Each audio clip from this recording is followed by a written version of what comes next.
मैं हूं आपके साथ दीपिका सिंघल। इस प्रोग्राम में हमारे साथ देश के अलग अलग हिस्सों से रिपोर्टर्स जुड़ते हैं और आप तक राज्य की अहम खबरें पहुंचाते हैं। कौन सी खबर आज खास रहेगी, इसकी विस्तार से आप तक जानकारी पहुंचाएंगे। और जानकारी पहुंचाने के लिए दो मेरे सहयोगी सबसे पहले मेरे साथ जुड़ चुके हैं।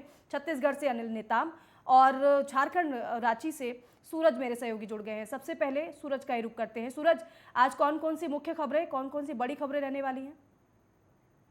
से 10 तारीख को रांची में उपद्रवियों के द्वारा जो पत्थरबाजी की थी, उस मामले को लेकर केंद्र सरकार ने यानी केंद्र के गृह मंत्रालय ने झारखंड के राज्यपाल से रिपोर्ट मांगी। उन्होंने कहा कि जो भी इस तरह के हालात बने हैं, इसके पीछे जो भी आरोपी है, उसके पीछे उसे लेकर सरकार कितनी गंभीर और सरकार किस तरह से काम करी है, झारखंड पुलिस किस तरह से काम करी, तमाम चीजों को लेकर केंद्र के जो गृह मंत्रालय है, उन्होंने राज्यपाल से रिपोर्ट मांगा।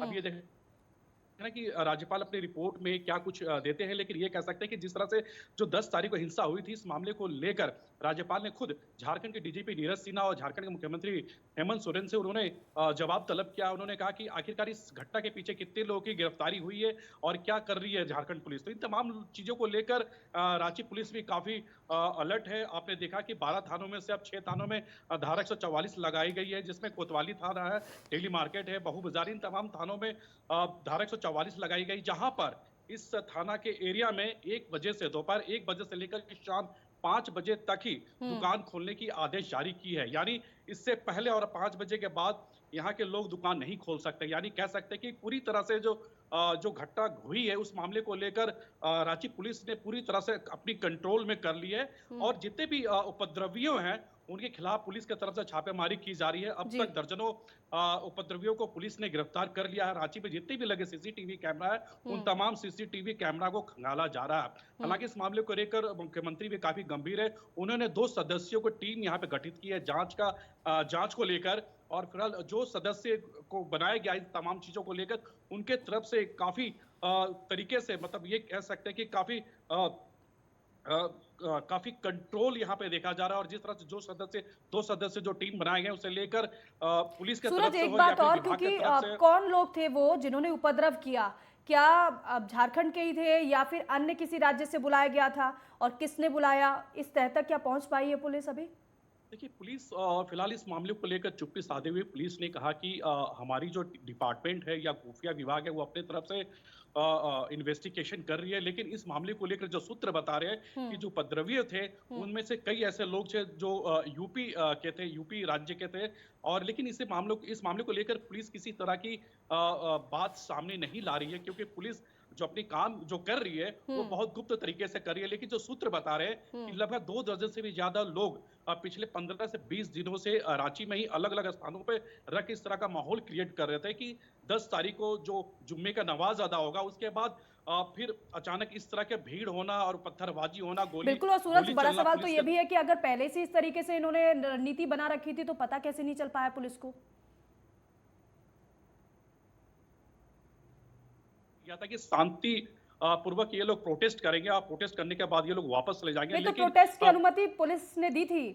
नहीं, बिल्कुल प्रोटेस्ट की अनुमति पुलिस ने नहीं दी। हालांकि इस मामले को लेकर पुलिस ने पहले भी यहाँ पे फ्लैग मार्च निकाला था। पुलिस ने लोगों को समझाया भी था कि आप लोग जुम्मे का नमाज अदा करके आप लोग वापस अपने अपने घर चले जाएं, लेकिन ये लोग ऐसे नहीं माने। और कहीं ना कहीं इकट्ठा भीड़, मतलब कह सकते हैं कि अचानक पूरे शहर में इतनी भीड़ हो गई थी कि पुलिस को कंट्रोल करना काफी मशक्कत करना पड़ा, जिसके बाद पुलिस को फायरिंग करनी पड़ी। इसमें 2 लोगों की मौत हो चुकी है और लगभग 10 से ज्यादा अभी रांची के रिम्स में बिल्कुल इलाजरत बिल्कुल है। सूरज, तो आप ये कह बने सकते। रहिएगा हमारे साथ। जी, आप बने रहिएगा हमारे साथ। और भी खबरें आपसे जानेंगे कि आज झारखंड में और क्या कुछ खास रहने वाला है। लेकिन फिलहाल छत्तीसगढ़ में आज क्या कुछ खास रहेगा, कौन कौन सी बड़ी खबरें हैं, वो जानते हैं अनिल से। अनिल, बताइए।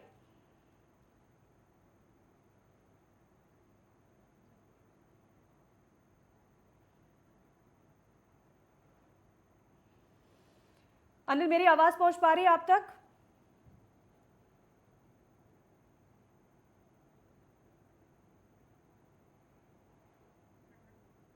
तो अनिल तक मेरी अभी आवाज नहीं पहुंच पा रही है, उनसे कनेक्ट होने की कोशिश करते हैं। अनिल, मेरी आवाज आप तक पहुंच पा रही है क्या?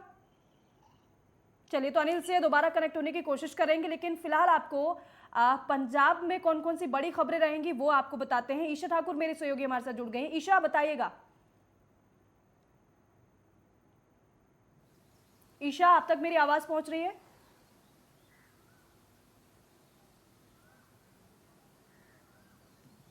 तो ईशा तक भी मेरी आवाज़ नहीं पहुंच पा रही है, उनसे कांटेक्ट करने की कोशिश करेंगे। और लेकिन देखिए, जिस तरीके से अब जुमे की नमाज के बाद जो प्रदर्शन हुआ था, और वो जो प्रदर्शन हुआ वो ना केवल उत्तर प्रदेश तक सीमित रहा, बल्कि देश के अलग अलग हिस्सों में वो प्रदर्शन देखने को मिला था। अब कार्रवाई की जा रही है, उपद्रवियों की पहचान की जा रही है। और इसी तरीके से झारखंड की अगर बात करें तो वहां पर भी मुख्यमंत्री की तरफ से 2 टीमों का गठन कर दिया गया है, जो कि पता लगाने की कोशिश करें कि आखिर उपद्रवी कौन थे, कहां से आए और किसने उपद्रव फैलाया है। रुक रहे छोटे से ब्रेक के लिए, फौरन लौटेंगे, आप बने रहिए हमारे साथ।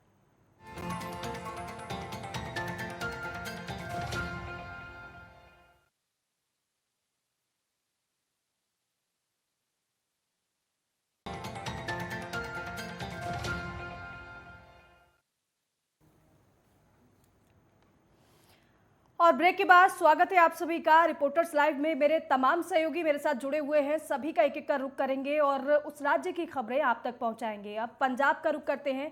ईशा मेरी सहयोगी जुड़ गई है हमारे साथ एक बार फिर से। ईशा, आप तक मेरी आवाज पहुंच पा रही है क्या? ईशा, आप बिल्कुल तक? दीपिका, देखिए आज जिस तरीके से ईडी की तरफ से तलब किया गया है कांग्रेस नेता। जी जी ईशा, कौन कौन सी बड़ी खबरें बताइएगा। जी बिल्कुल, देखिए जिस तरीके से ईडी की तरफ से आज पूछताछ के लिए बुलाया गया है कांग्रेस नेता राहुल गांधी को, उसी के खिलाफ कांग्रेस की तरफ से आज 25 राज्यों में प्रदर्शन किया जा रहा है। पंजाब हरियाणा की राजधानी चंडीगढ़ में इस वक्त मैं मौजूद हूं और यहाँ पर जो हरियाणा कांग्रेस और चंडीगढ़ कांग्रेस है उनका प्रदर्शन हो रहा है। और इस वक्त देखिए हम हरियाणा कांग्रेस के कार्यालय के बाहर है और यहाँ पर सिलसिला जारी है जो कांग्रेस के नेता हैं उनका पहुँचना, और यहाँ पर भारी तादाद में सुरक्षाकर्मी भी लगाए जा रहे हैं ताकि जो कांग्रेस के नेता उनकी तरफ से पहले ही रोका जा सके।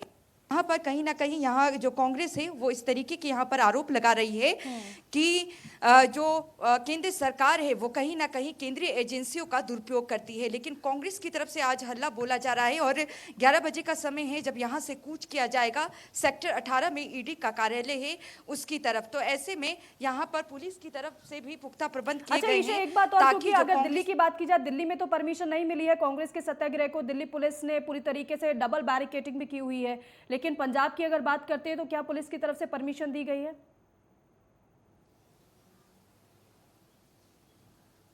देखिए प्रदर्शन को लेकर परमिशन तो मिली है, लेकिन इन्हें पहले ही जहां पर जो कार्यालय है वहीं इन्हें रोक दिया जाएगा। दूसरी तरफ चंडीगढ़ कांग्रेस का भी प्रदर्शन है, तो अभी तक जो पुलिस की तरफ से व्यवस्था है उस दूरी के पास बैरिकेड्स यहां पर लगाए गए हैं चंडीगढ़ पुलिस की तरफ से ताकि इन्हें रोका जा सके। तो ऐसे ही चंडीगढ़ कांग्रेस को भी रोकने की कोशिश की जाएगी।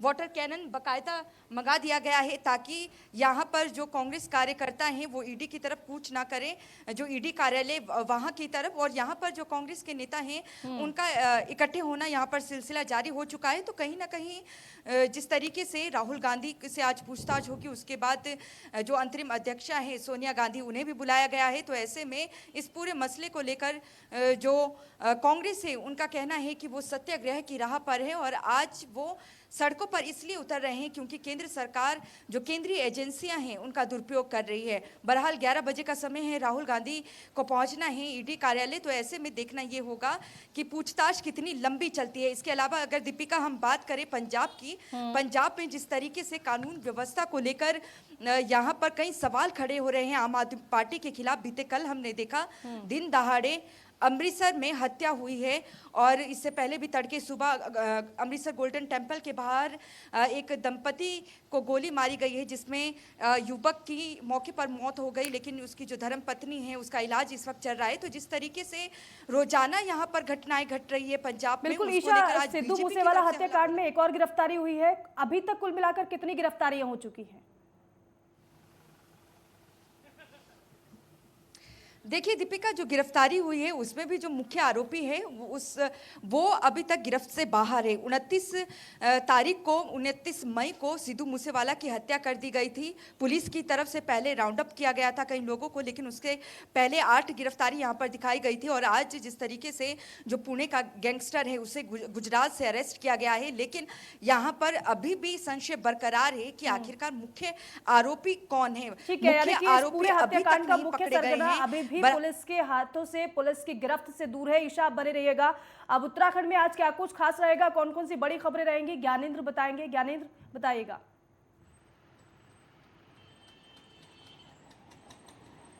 देखिए, उत्तराखंड की बात करें तो आज जिस तरीके से कल बजट सत्र है और ऐसे में आज 4 बजे सर्वदलीय बैठक बुलाई गई है। विधानसभा अध्यक्ष की नेतृत्व में ये बैठक विधानसभा के अंदर होगी और कई दलों के जो नेता हैं इस बैठक में उपस्थित रहने वाले हैं। कल से जो बजट सत्र शुरू होने वाला है, सर्वदलीय बैठक में कल से सत्र में क्या कुछ होने वाला है, इस बात को लेकर चर्चा की जाएगी। उसके ठीक बाद यानी कि 4:30 बजे कार्य मंत्रणा की जो बैठक है विधानसभा अध्यक्ष के नेतृत्व में होगी और कल बजट के अंदर क्या कुछ पेश होगा और क्या कुछ विपक्ष और सत्ता पक्ष की तरफ से जवाब तलब होगा, ये सारे जो कार्य मंत्रणा की बैठक में योजनाएं हैं वो तय की जाएंगी। कल क्या क्या एजेंडा रहने वाला है ये आज कार्य मंत्रणा की बैठक में तय की जाएगी, जिसको लेके आज बैठक बुलाई गई है। दूसरी तरफ से कल सत्र को लेके तमाम जो पुलिस व्यवस्थाएं हैं और ऐसे में जो उनकी रूपरेखा है इसको लेके पुलिस की जो ब्रीफिंग है डीजीपी के अनुसार वो की जा रही है,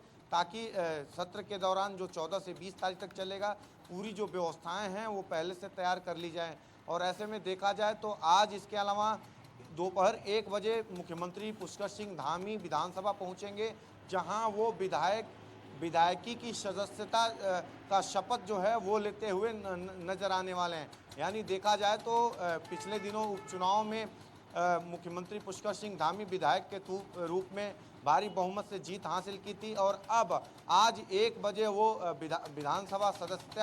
विधानसभा की जो सदस्यता है उसकी शपथ लेते हुए नजर आने वाले हैं। और ऐसे में देखा जाए तो तमाम जो तैयारियां हैं शपथ ग्रहण कार्यक्रम की वो विधानसभा और सचिवालय की तरफ से पूरी की जा चुकी हैं। इसके अलावा अगर हम देखें तो जिस तरीके से कल बजट सत्र है, बजट सत्र को लेकर सत्ता पक्ष और विपक्ष की तरफ से जो रणनीतियां बनाई जा रही हैं, विधानमंडल दल की जो बैठक है भाजपा की वो आज शाम को तय की गई है। शाम 7 बजे के करीब मुख्यमंत्री आवास में भाजपा के सभी जो विधायक हैं वो उपस्थित रहेंगे और जो प्रदेश अध्यक्ष हैं मदन कौशिक, तमाम जो नेता हैं संगठन के वो उपस्थित रहेंगे और विधानमंडल दल की जो बैठक होगी सत्र के लिहाज से वो उसको कहीं ना कहीं शाम 7 बजे शुरू किया जाएगा। मुख्यमंत्री इसमें उपस्थित रहेंगे और ऐसे में तमाम जो सत्र के दौरान जो रणनीतियां रहती हैं विपक्ष के नेताओं के सवालों के जवाब देने को लेके उन पे कहीं ना कहीं चर्चाएं होंगी। इसी प्रकार से कांग्रेस के विधायकों की तरफ से विधानमंडल दल की बैठक की जाएगी और कल से जो सत्र आहूत हो रहा है उसमें किस प्रकार से ठीक है, कल से सत्र जो आहूत हो रहा है उसकी तैयारी को लेकर, उसकी रणनीति को लेकर दोनों ही तरफ से बैठकें होंगी। और खास है कि मुख्यमंत्री पुष्कर सिंह धामी आज विधायक पद की शपथ भी लेने वाले हैं। आप गजेंद्र का रुख करूंगी, राष्ट्रीय राजधानी में क्या कुछ आज चल रहा है, गजेंद्र बताइए। ये बिल्कुल दिल्ली की बात करते हैं तो दिल्ली में आज ईडी दफ्तर में राहुल गांधी को पेश होना है, जिसको लेके सुबह से ही दिल्ली में अब गर्मा गर्मी सी नजर आ रही है, क्योंकि शक्ति प्रदर्शन अगर शक्ति प्रदर्शन में कांग्रेस सहित दोनों राज्यों राजस्थान के मुख्यमंत्री अशोक गहलोत और छत्तीसगढ़ के मुख्यमंत्री भूपेश बघेल भी शामिल होंगे। राहुल की पेशी से पहले अगर हम बात करें तो रविवार को चौतरफा हमला करते हुए आरोप लगाया था कि मोदी सरकार की विपक्ष की सबसे मुख्य आवाज को दबाने की कोशिश की जा रही है। आपको बता दें कि दिल्ली में राहुल गांधी के निवास के साथ ही कांग्रेस मुख्यालय के बाहर भारी संख्या में कांग्रेसी नजर आ रहे हैं और कांग्रेसी मुख्यालय के बाहर भारी पुलिस बल भी तैनात है। हालांकि कांग्रेस मुख्यालय ईडी दफ्तर तक मार्च की अनुमति मांगी थी, जो कि उनको अनुमति नहीं दी गई है, जिसके लिए अब दिल्ली पुलिस ने इनकार कर दिया था। हालांकि सुबह कुछ कार्यकर्ताओं को हिरासत में भी लिया गया है और आपको बता दें कि आज राहुल गांधी तकरीबन 11:30 बजे ईडी दफ्तर में पेश होंगे। लेकिन यहाँ जिस तरीके से प्रदर्शन किया जा रहा है वहाँ दिल्ली वालों को यातायात में जरूर बाधित होते हुए दिखाई दे रहा है, क्योंकि अगर एडवाइजरी की बात की जाए यातायात की तरफ से तो कुछ जगहों को बंद कर दिया गया है। जैसे राजधानी में गोल डाकखाना जंक्शन है, पटेल नगर जंक्शन है और तीन मूर्ति चौक है, पृथ्वीराज रोड है, इनको बंद कर दिया जाएगा, जहां से बसों की आवाजाही नहीं होगी और लोगों को खासी मुश्किल का सामना करना पड़ सकता है। इसी प्रदर्शन के बीच में हम आपको बता दें कि आज ईडी में स्वास्थ्य मंत्री सत्येंद्र जैन को भी मनी लॉन्ड्रिंग मामले में आज भी उनका रिमांड खत्म हो रहा है। उसको भी आज देखा जाएगा कि अब आगे की उसमें और क्या कार्रवाई हो सकती है। अगर दिल्ली ठीक। में बात कर ले मौसम की, जी। तो दिल्ली में मौसम का जो पारा है वो एक बार फिर से बढ़ता हुआ दिखाई दे रहा है। हालांकि आईएमडी की अगर बात करें तो आईएमडी के मुताबिक यानी भारतीय मौसम विभाग के मुताबिक 16 तारीख से दिल्ली में प्री मानसून शुरू हो सकता है, जिसमें बादल छाए रह सकते हैं और दिल्ली वालों को कुछ राहत मिल ठीक है सकती है। गजेंद्र, मुख्य खबरें आपने बताया कि अब राष्ट्रीय राजधानी में आज क्या कुछ खास रहने वाला है, कौन कौन सी मुख्य और बड़ी खबरें हैं। अब जम्मू कश्मीर का रुख करते हैं, मेरे सहयोगी वहां से हमारे साथ रईस वानी जुड़ गए हैं। रईस, आज जम्मू कश्मीर में क्या कुछ खबरें हैं, क्या चल रहा है जम्मू कश्मीर में? हाँ जी दीपिका, अगर हम बात करेंगे जम्मू कश्मीर से जो खबरें हैं वो दो बड़ी खबरें वो सामने आके आ रही है। तो जी। सबसे बड़ी खबर लगातार जो यहाँ पे अगर हम एनकाउंटर का सिलसिला वो जारी है और जिस तरीके से inspector general of police Kashmir Vijay Kumar का कल जो प्रेस स्टेटमेंट सामने आया, जिसमें उन्होंने साफ ये कहा है कि यहाँ पे लगातार जिस तरीके से यहाँ पे किलिंग्स हो रही थी, जो टारगेट किलिंग सामने आ रहे थे, उसके चलते जो है कल उन्होंने जो बयान उनका जो सामने आया है उनमें ये बताया गया है कि इस साल अगर हम बात करेंगे 2022 की अगर हम बात करेंगे 100 मिलिटेंट को जो है हमने मार गिराया। जो हालात हुए हैं इस साल अगर हम आज तक की फिगर्स की बात करें, और आपको मैं बता दूं कि इस अगर हम लगातार कुछ दिनों की बात करें, चाहे पुलवामा की बात करें या कल श्रीनगर में जो एनकाउंटर हुआ, पुलवामा में एनकाउंटर हुआ जिसमें लश्कर तोयबा के जो मिलिटेंट्स है उनको हलाक कर दिया गया, और वो जो मिलिटेंट्स है जो रिसेंट किलिंग्स यहाँ पे हुए, चाहे हम नॉन लोकल लेबर्स की बात करें या कांस्टेबल जो जम्मू कश्मीर पुलिस कांस्टेबल रियाज नायकू की बात करें, जिनकी जो 8 साल बेटी भी जख्मी हुई थी, वो जो एनकाउंटर यहाँ पे हुए जो कल पुलवामा में हुए, वो जो इंस्पेक्टर जनरल ऑफ पुलिस का कहना था कि वो उसमें शामिल थे, उन्होंने उन पे अटैक किया था। लगातार अगर हम कल की बात करें, कल श्रीनगर में शूट आउट हुआ, जो वहां पे जिस मिलिटेंट को मारा गया वो भी कुछ जो कई टेरर एक्टिविटीज में जो है वो शामिल था।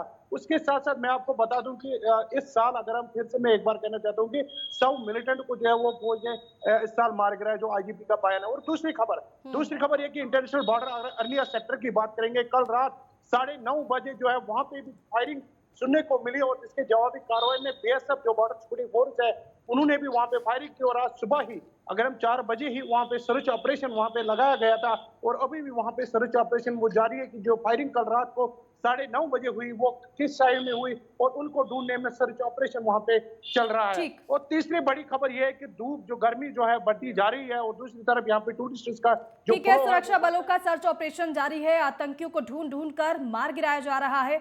अब छत्तीसगढ़ का रुख कर लेते हैं। अनिल, आज छत्तीसगढ़ में क्या मुख्य खबरें, क्या बड़ी खबरें रहने वाली है?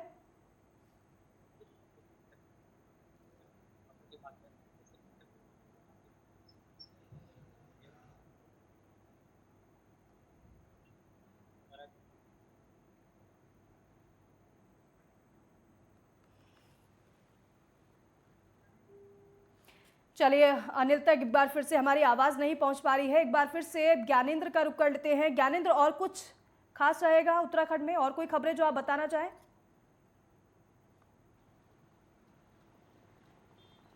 देखिए, मौसम के लिहाज से देखा जाए तो 3 जिलों में बारिश की संभावनाएं व्यक्त की गई हैं। चमोली, उत्तरकाशी और रुद्रप्रयाग में बारिश की संभावना रहेगी, लेकिन मैदानी जिलों में देहरादून, उधम सिंह नगर और हरिद्वार में तपिश जारी रहेगी। और सुबह से ही जिस तरीके से कड़ी जो धूप है वो देखने को मिल रही। तापमान की अगर बात करें तो 41 डिग्री सेल्सियस का जो तापमान है वो देहरादून, हरिद्वार, उधम सिंह नगर में देखने को मिल सकता है। और गर्मी बढ़ने से जो लोगों को परेशानियां हैं वो आज भी झेलनी पड़ सकती हैं, ऐसी संभावनाएं मौसम विभाग की तरफ से जताई गई हैं। दूसरी तरफ देखें तो रक्षा मंत्री राजनाथ सिंह का मसूरी का दौरा है।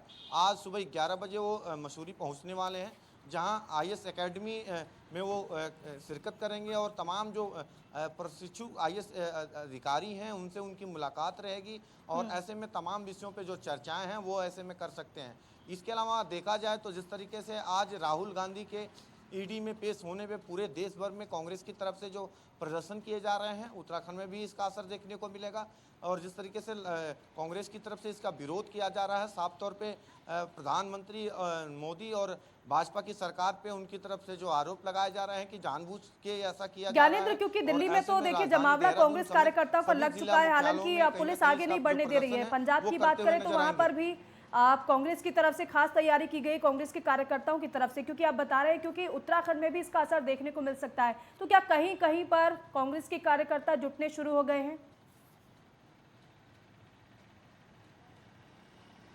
देखिए, ये देशव्यापी कांग्रेस का प्रदर्शन रहेगा। कांग्रेस का जो ऐलान है, पूरे देश भर में कांग्रेस पार्टी की तरफ से इसका विरोध किया जाएगा। साफ तौर पे कांग्रेस पार्टी उत्तराखंड भी इसमें शामिल हो रही है और पूरे राज्य में विरोध प्रदर्शन के माध्यम से वो भाजपा की सरकार को कहीं ना कहीं ये अवगत करा रही है।